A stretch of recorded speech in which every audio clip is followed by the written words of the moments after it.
नमस्कार दोस्तों, आज मैं आपके लिए कितने वर्ग हैं या फिर कितने आयत हैं इस तरीके की आकृति आपको दी जाएगी तो कैसे पता करोगे।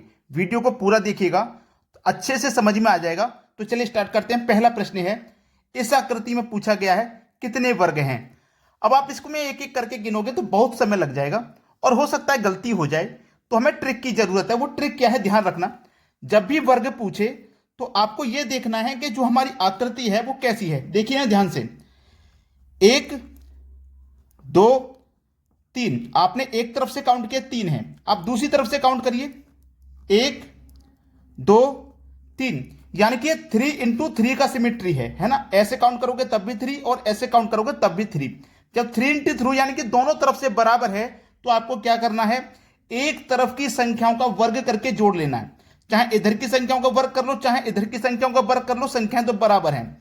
तो देखो, इसका भी वर्ग करेंगे, इसका भी करेंगे, इधर इसका भी करेंगे। तो एक का वर्ग करोगे एक, दो का वर्ग करोगे चार, तीन का वर्ग करोगे 9, और सभी को जब जोड़ोगे आप तो आपको कितना मिलेगा, 14। बस यही है आपके प्रश्न का सही जवाब। ठीक है, 14। पहला ऑप्शन इस समय बिल्कुल सही जवाब है। अब देखेंगे अगला प्रश्न। अगला प्रश्न है, बोल रहा है कितने वर्ग हैं, गिनिए। एक, दो, तीन, चार। आपने ऐसे काउंट किया तो चार, और ऐसे काउंट करेंगे तो एक, दो, तीन, चार। कैसे भी काउंट कर लो, ऐसे काउंट करोगे तब भी चार, ऐसे काउंट करोगे तब भी चार। मतलब 4 × 4 का सिमेट्री है। तो आपको करना क्या है, एक तरफ की संख्याओं का वर्ग करके जोड़ लो। एक तरफ की चाहे इनका कर लो चाहे इनका कर लो, संख्याएं तो बराबर हैं। तो देखो क्या करेंगे, वर्ग करके जोड़ लेंगे।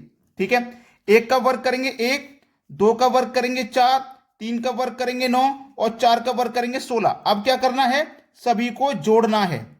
ठीक है, 9 और 1 10, 10 में 4 जोड़ोगे 14, 14 में 16 जोड़ोगे 30 हो जाएगा। तो आपके इस प्रश्न का आंसर क्या आया है, 30 आया है। वीडियो अगर पसंद आ रहा है तो तुरंत लाइक का बटन दबा दीजिए। 30 किस ऑप्शन में है, सी ऑप्शन में। अब देखेंगे अगला प्रश्न। अगला प्रश्न है, कितने वर्ग हैं। आपके दिमाग में जो कंफ्यूजन था कि सर जब सिमेट्री बराबर नहीं रहेगा, जब 3 × 3 नहीं रहेगा, 4 × 4 नहीं रहेगा तो कैसे करेंगे, वही प्रश्न लेकर के आ गया हूं। आप ऐसे काउंट करोगे तो एक और दो, और ऐसे काउंट करोगे तो एक, दो और तीन है। ऐसे दो, ऐसे तीन, तो अलग अलग है। अब ये 2 × 3 है। अगर 3 × 3 होता, 4 × 4 होता या 5 × 5 होता तो क्या करते, एक तरफ की संख्याओं का वर्ग करके जोड़ लेते। अब हमें क्या करना होगा, यह ध्यान रखना। अब हमें करना है कि ऐसे हमने काउंट किए हैं, सबसे बड़ी संख्या कौन सी आई है, दो, सबसे बड़ी दो। और ऐसे काउंट किए हैं तो सबसे बड़ी क्या आई है, तीन आई है। दोनों का मल्टीप्लाई करना, 6 हो जाएगा। 6 अभी आंसर नहीं है। मल्टीप्लाई जब तक करना है जब तक दोनों साइड में से एक तरफ एक ना आ जाए। तो दो में से एक कम करके लिखो एक, तीन में से एक कम करके लिखो दो, दो एक कम दो, 6 और 2 मिलके 8। ये बिल्कुल सही जवाब है। जब हमारा सिमेट्री बराबर ना हो तो एक तरफ कितनी संख्या है उसमें से बड़ी संख्या ले लो, दूसरी तरफ कितनी संख्या है उसमें से बड़ी संख्या ले लो, दोनों का मल्टीप्लाई करो, फिर उसमें से एक कम करके मल्टीप्लाई करना है जब तक जब एक तरफ जीरो ना आ जाए, एक ना आ जाए। समझ में आया। अब देखते हैं अगला सवाल। अगला सवाल है, कितने वर्ग हैं, पूछ रहा है कितने वर्ग हैं।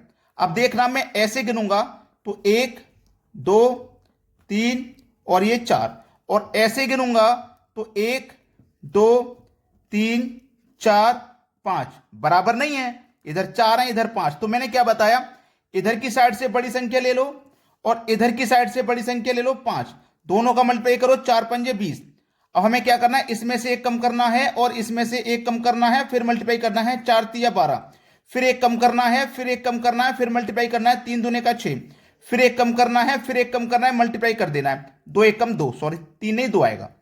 अब एक आ गया ना, एक साइड में एक आ जाए वहीं रुक जाना है। अब इसके बाद में नहीं करना, करेंगे तो इधर जीरो आ जाएगा इधर, और जीरो का मल्टीप्लाई एक से करेंगे तो जीरो हो जाएगा, कोई फायदा नहीं।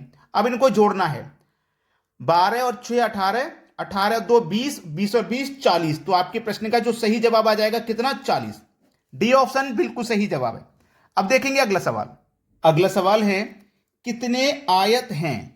वर्ग तो सीख गए आप, अब आयत भी सीख लीजिए। इस आकृति में कितने आयत हैं ये पूछा है। तो आपको करना क्या है, इधर से गिनिए, एक, दो, तीन, और इधर से गिनेंगे, एक, दो, तीन। 3 × 3 है।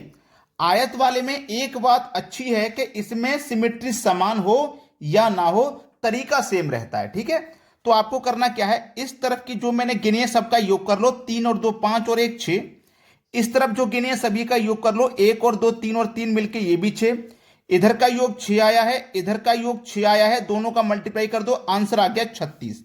डी ऑप्शन बिल्कुल सही जवाब। करना क्या है, एक तरफ की संख्याएं जो ली हैं उनका योग करो, दूसरी तरफ की जो संख्या ली है उनका योग करो, दोनों का मल्टीप्लाई कर देना है। समझ में आ गया ना। चलिए अब देखते हैं अगला सवाल। अगला सवाल है कितने आयत हैं। आयत का क्या तरीका बताया मैंने, इधर 1 2 3 4 कर लिया ना। एक तरफ की संख्याओं का योग कर लो, तो 4 और 3 7 और 2 9 और 1 10, 10 आ जाएगा। इधर की संख्या कितनी है, 1 2 3 और 4, इनका भी योग करोगे तो इनका भी कितना आ जाएगा, 10। तो इधर भी योग 10 आया, इधर भी योग 10 आया, दोनों का कर दो भैया मल्टीप्लाई, 10 और 10 मिलके गुना करके 100 हो जाएगा, यानी कि सी ऑप्शन हो जाएगा प्रश्न का बिल्कुल सही जवाब। चलिए अब देखते हैं अगला सवाल। अगला सवाल है कितने आयत हैं। आकृति यहां पे अब अलग है, 1 2 2 और 1 योग करोगे 3, 1 2 और 3, इनका योग करोगे 3 और 2 5 और 1 6। ठीक है, इधर योग कितना आया 3, इधर योग कितना आया 6, दोनों का कर दो मल्टीप्लाई, यानी कि 18 बिल्कुल सही जवाब है, सी ऑप्शन। आयत वाले में यह बात अच्छी है कि आपका सिमेट्री समान हो या ना हो, तरीका सेम है। एक तरफ की संख्याओं का योग किया, दूसरी तरफ की संख्याओं का योग किया, दोनों का मल्टीप्लाई कर देना है। चलिए अब देखते हैं अगला प्रश्न। अगला प्रश्न है कितने आयत हैं। यहां पे वही तरीका है, 1 2 3 4, सभी का योग करोगे कितना हो जाएगा, 10 हो जाएगा। इधर काउंट करो, 1 2 3 4 5, तो यहां तक योग 10 हो गया, 10 में 5 जोड़ोगे तो 15। ठीक है, अब आसान सवाल है, इधर का योग कितना आया आपका 10, इधर का योग कितना आया 15, दोनों का क्या करना है मल्टीप्लाई, तो 15 का मल्टीप्लाई 10 से करोगे तो कितना मिलेगा 150, यानी कि डी ऑप्शन हो जाएगा प्रश्न का बिल्कुल सही जवाब। सभी को क्लियर हो गया। अब देखते हैं अगला प्रश्न। अगला सवाल है कितने वर्ग हैं। इस आकृति में पूछा गया है कितने वर्ग हैं। तो मैं आपको एक छोटा सा तरीका बताता हूं ऐसी डिफिकल्ट आकृति को सरल करने का। आप पहले ये बेसिक समझ लो, ये मैं जो आकृति बना रहा हूं ना इसको समझ लो। जैसे ये आकृति देखो, ये जो मैंने आकृति बनाई है बिल्कुल बीच में यही आकृति है। तो एक वर्ग ये हो गया, दूसरा ये हो गया, तीसरा ये हो गया, चौथा ये हो गया, और एक ये बड़ा वाला, यानी कि इस तरह की कभी भी आकृति होगी तो उसमें 5 वर्ग बनेंगे। ठीक है, 5 वर्ग बनेंगे। तो ये जो सबसे अंदर छोटी वाली आकृति है बिल्कुल ऐसी है, तो इसमें कितने वर्ग बनेंगे 5। अब ये जो छोटी वाली आकृति है बिल्कुल ऐसी ही आकृति देखो इससे बड़ी है, बिल्कुल ऐसी है। एक ये वर्ग, दूसरा ये, तीसरा ये, चौथा ये, एक इनको मिला के तो 5 ही इसमें बनेंगे। और इससे बड़ी जो आकृति है बिल्कुल सेम है ये वाली भी। एक ये वाला हो गया, देखो ये वाला एक, दूसरा ये वाला हो गया, तीसरा ये वाला हो गया, चौथा ये वाला हो गया, और ये चारों को मिला के हो गया 5। तो 5 ही इसमें बनेंगे। तो टोटल वर्ग कितने बन जाएंगे इसमें 15। 15 बिल्कुल सही जवाब है, पहला ऑप्शन हो जाएगा सवाल का सही जवाब। सभी बच्चों से मेरी रिक्वेस्ट है कि लाइक का बटन और शेयर का बटन आपसे रुकना नहीं चाहिए, और आपको क्या करना है कमेंट में हमें बताना है कि आपको हमारे वीडियोस कैसे लगते हैं। ठीक है दोस्तों, धन्यवाद।